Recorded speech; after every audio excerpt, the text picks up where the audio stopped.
Hello, everybody. This is Mr. Patrick. He is an English language educator, and he's been working in education for over a decade. He's taught about 7,300 students from 56 different countries, and for the last 15 years, he's been working in higher education. He runs a successful YouTube channel for English language learning tips, and he runs that with Mr. Gables, the cat you just saw. So welcome to the show, Mr. Patrick, and hope you're doing well. Yeah, thank you. So today we're going to be talking about observation journals in English language learning. And Mr. Patrick has developed this observation model framework for the English classroom and for creative writing. So Patrick, how did you get inspired to create this model for creative writing in English language learning? There are a number of factors, four that really stand out. There was the first one was a student of mine years ago, probably one of the best students I had in class. And at the end of the semester, she wrote in her evaluation that she enjoyed the class and got a lot out of it, but she didn't know anything about the town she was studying in or the state she was studying in.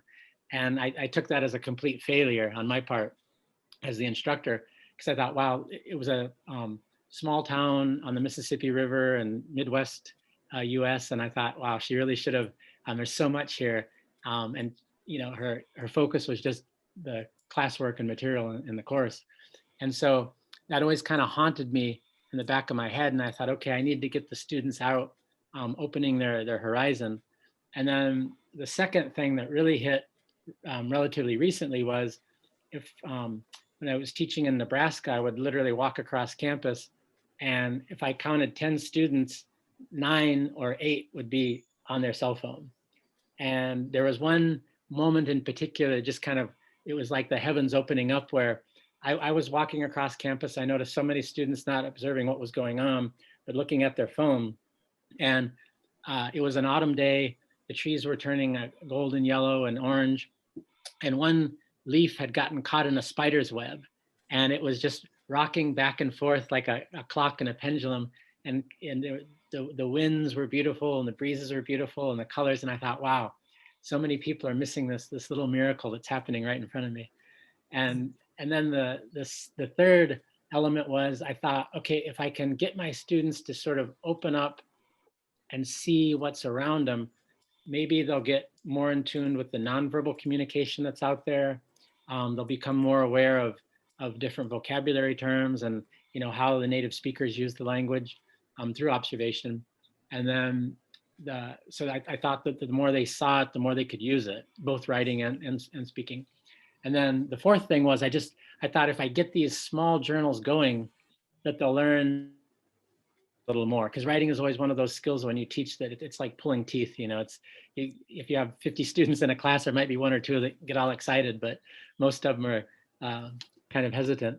So those were the 4 things: the student eval, trying to get students away from their smartphones, and thinking if they could see it, they could actually use it, and then to kind of imbue a sense of great passion to write.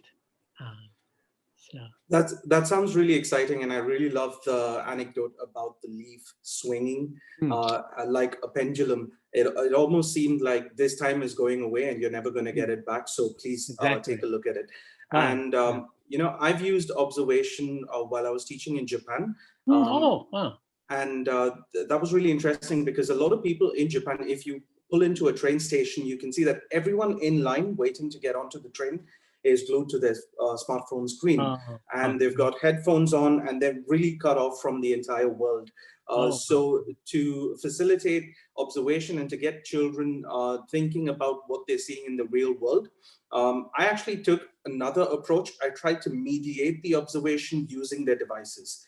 So I would get them to take 7 pictures every day and come back to class for the one session that we met.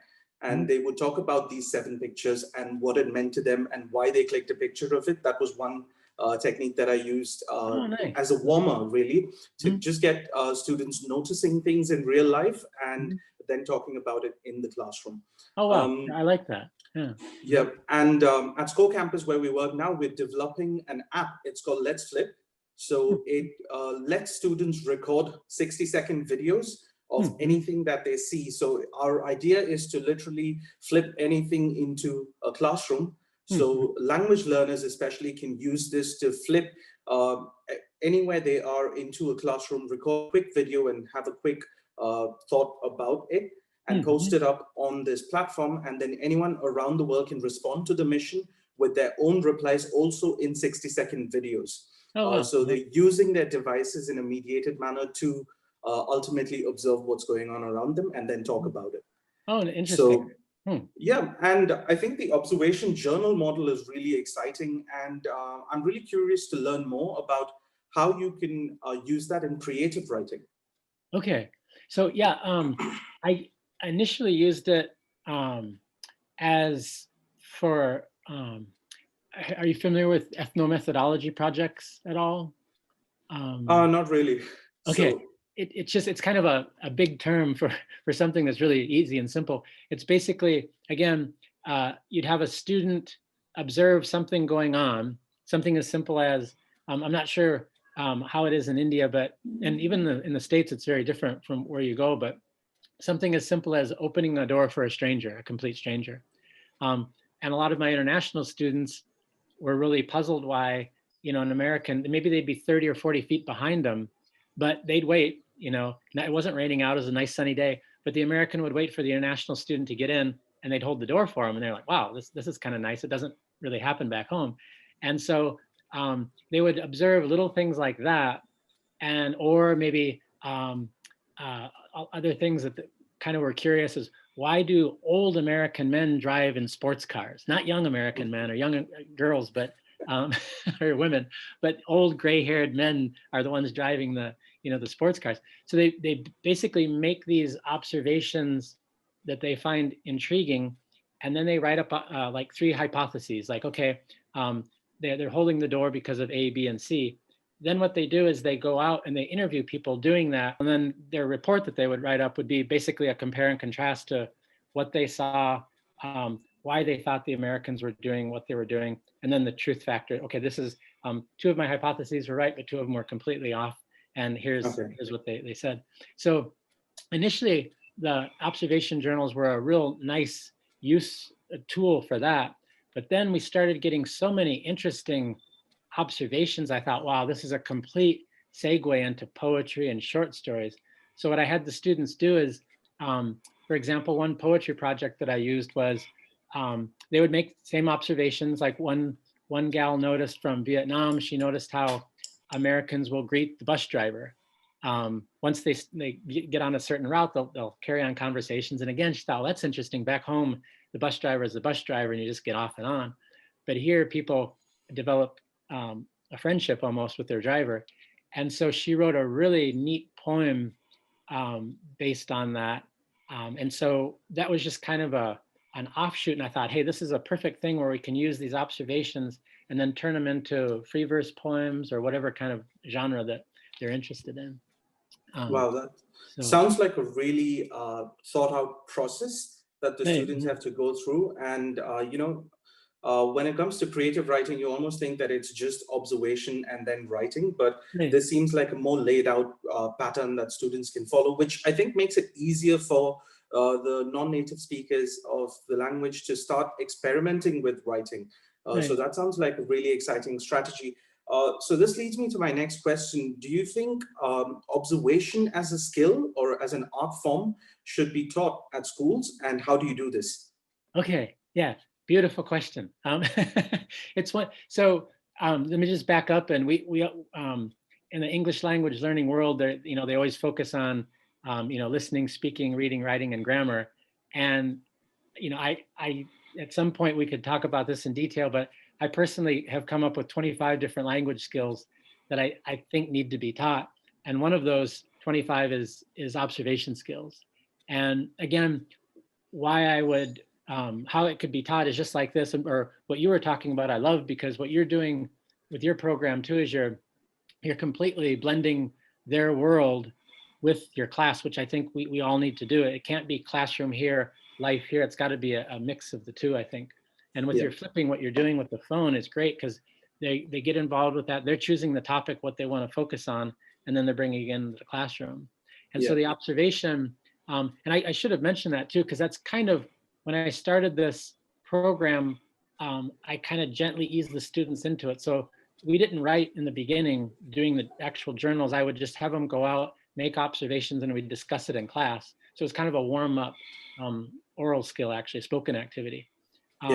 But it's one of those things where I started noticing that observation, I think, is one of those really, really key skills that we need just in terms of survival. Like if, you know, in this world where there's all sorts of crazy things going on, if students are really aware of what's out there, they might keep themselves from getting into great danger someday. And I always tell the students, if you're on a bus, you know, look around. If you see some kind of abnormal behavior, be aware of that, because who knows what it could lead to. So these observation skills are really life skills in the sense that they might be saving themselves someday. Or, you know, they go into work and they see their, either their colleagues or their boss are in a particular mood. They can become sensitive to that. But how you observe, the more you do it, I think it, one, you're going to be strengthening different parts of the brain. And two, I think it's just going to open your whole world, because you're going to see that there is no such thing as boredom, because every moment of life has a complexity of beauty in it that you can observe through this skill. I think it's more necessary than ever to teach that as a skill right now, because back in the day when I was a kid, we didn't have smartphones. We literally were observing all the time and trying to think up things to, you know, make time interesting. And I think nowadays kids at a very young age start using devices, and they're constantly bombarded with external stimuli and not really from the real world. And especially with the pandemic, and this brings me to my next question, implementing observation journals while you know, you're going to school every day, while you go to work every day, sounds slightly easier than trying to do it online. And when the kids are stuck at home. So what do you think about that reality that many teachers are still facing, that all their children are at home and they have to get their students to work on observation journals from home? So how does that change the game? Okay. Oh, good question. Yeah, I think here's where maybe the Ethno Methodology comes in. Let me back up. There was so in this type of sociological study, people will actually, there's one famous case where this man made an agreement with a South Korean family, and basically just stayed in their home for a month. And of course, he wouldn't go into the bathroom, you know, but he would just stay out into the public areas, and he would just take notes. The father does this every morning. Here's the pattern of the mother. Here's the pattern of the first son and the second son. And then he would literally kind of map out what they would do and then how they would interact with each other. So he wasn't even going to the outside world. He was just focused on this family. And so turning that into answer your question, the little kids or high school kids or college or whatever, you know, they could observe how mom does the cooking. What kinds of curry does she use? What kind, you know, different spices, how this food, observing maybe the way she did it was different today than it was yesterday. How are the greetings different today? Perhaps is it because of a mood change? So even things within the home, or even taking a look at something that's pretty much static, like why, I wonder why mom puts the vase with the flowers in this way. Last week there was a different way of doing it. So just even observing things within the home is a possibility. If that starts, if you deplete that, which that would be really hard, because you could even start observing conversation between people. So it'd become like conversation analysis. So those are some possibilities just off the top of my head. That's exciting. And we're doing this writing competition for global students, and we're getting a lot of teachers on board for that, and we're conducting workshops for the students. And one of the categories is looking at home with new eyes. And I think that kind of has a synergy with what you just said, is we're all stuck at home, and that makes us appreciate what home is in a different light, and we can also see what's going on at home. So I think that's something that would definitely be useful for the students participating in that competition, and they may start observing more after watching this interview. Mm. So with observation journals, you're not just developing language skills, but you're also developing mindfulness. And what do you think about that, especially during this time when everyone's dealing with a lot of different emotions and experiences that they never had to deal with a year back? Right. Yeah, I somewhat jokingly said this a few months ago, but actually there's quite a bit of truth to it that in the United States, they talked about, to stay safe, social distance, wear a mask, and, make sure you wash your hands and whatnot. And those are all perfectly, we need to do. But I kept thinking, when are they going to talk about the need for yoga and the need for mindfulness? Because, if we are at home, we've got to do daily things about keeping our body nice and active. And if the body is active, keeping the mind active. And so I think those are two things. And I did hear some people doing it. My wife said that the yoga mats are disappearing in all the local stores. And I thought, okay, well, a lot of people must be doing that. So, but yeah, the mindfulness, to be honest, I stumbled upon mindfulness kind of after I started the observation journal. The whole idea of mindfulness and the observations dovetail nicely because with mindfulness, the three components, are paying attention to something purposefully, and then doing it in the moment, and then non-judgmentally. And so the judgmentally, I think, can be kind of maybe loosened a bit because people might want to observe things and ask, okay, why is that going on? But the basic thing with mindfulness is, being in the moment and observing things. And like you said before, when we were kids, there were no smartphones. And so you took everything out there just naturally, but that's kind of disappearing. And so the whole mindfulness aspect is also an important thing that could be incorporated in classrooms. And I'm starting to see that a lot more. The slow movement and mindfulness I'm hearing more and more of that being implemented in either online or in-person classes. So yeah, and I know that you have done some research on neuroscientific aspects of language learning, and I'm really interested in this connection between exercise and keeping your body active and moving around, and the kind of result it has on language production and language use, especially during these observation journal activities. Okay. One study that I can give some facts and figures from is there was a small high school, well, not relatively small, it's pretty big actually, but it was a high school outside of Chicago. And the gym teacher sent this proposal in, and basically what he had the students do was students that needed help with math and reading, okay, that they were kind of a little behind everybody. And so it was called the 0-hour PE class. So they would come to school from 7 to 8 when everybody else was still sleeping or eating breakfast. They would do their exercise, and then at 8 o'clock, they'd start their school. When they retested them, the students who had participated in this 0-hour PE class, their reading and math scores went up exponentially. And so that was, of course, sold to the principal, and he thought, okay, let's turn this into something that's permanent in our program. So they've continued this type of 0-hour PE class where the students exercise. And essentially what the teacher was saying is, we're training our kids, or we're getting their brains fit so that they can learn for the rest of the day. And it was so successful that now that particular teacher goes out across the US and gives workshop seminars.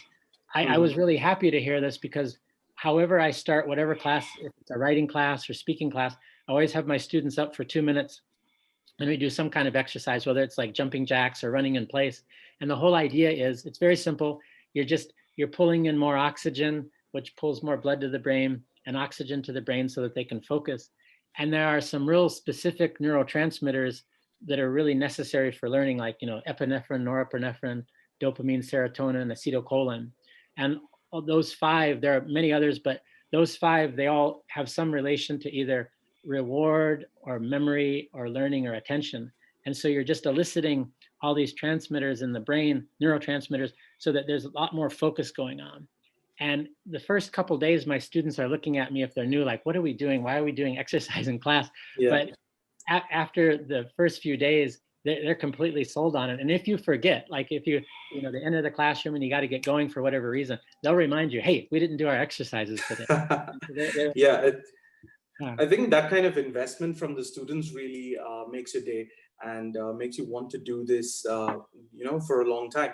At Scone Campus, what we do is we have a 2-hour sports time for all our students, and we usually play basketball, or we have any kind of sports, and we get the students moving and about, and that really primes them for all the other activities that we do at campus, the science experiments and the language lessons or the creative writing activities. What tips could you give teachers who want to take the observation model of teaching English and creative writing to their classrooms, especially digital online classrooms? What are some of the tips that you can give teachers to implement these activities in the classroom? Okay, yeah. So one, like we both mentioned already, start off real simple and sweet and short. So if I like your idea with, taking pictures, or my idea where they just would make an observation, that literally write down just a couple sentences. So they weren't paragraphs yet. That's what we ended up doing, but just a couple notes, and then getting to class, so whether that's online or in person, and then, just discussing these things. And then the next step would probably be, gradually making the writing a little longer. Now I did, when I gave a presentation in Colorado, and the woman said, well, I'm teaching little kids, they're like kindergartners or first grade, and I really want them to do the observation journals, but they can't write paragraphs really well yet. And she said, what if she came up with this great idea. She said, what if I had them draw pictures with little bubbles? And so they would communicate through. And I said, yeah, that's perfect. Wow. Just basically adapt to whatever level you're at. So if you want to use it as a speaking activity, that's kind of straight across the board, you can use it. But I would also recommend using it as a speaking activity, kind of to prime the pump, and then gradually moving into the writing arena. I think observation, like you mentioned, is one of the key skills for the new normal for people around the world. So thank you for sharing your knowledge about this model that you created, and we're definitely happy to try it out in our space. And I do hope that the teachers listening in do try this out in their own spaces. And if you ever want to get back and have another conversation with Patrick, I'm sure he'd be happy to help and happy to guide you through the process. Thank you so much, Patrick, for your time, and thank you for sharing with us. Yeah, thank you so much. Hey. Thank you.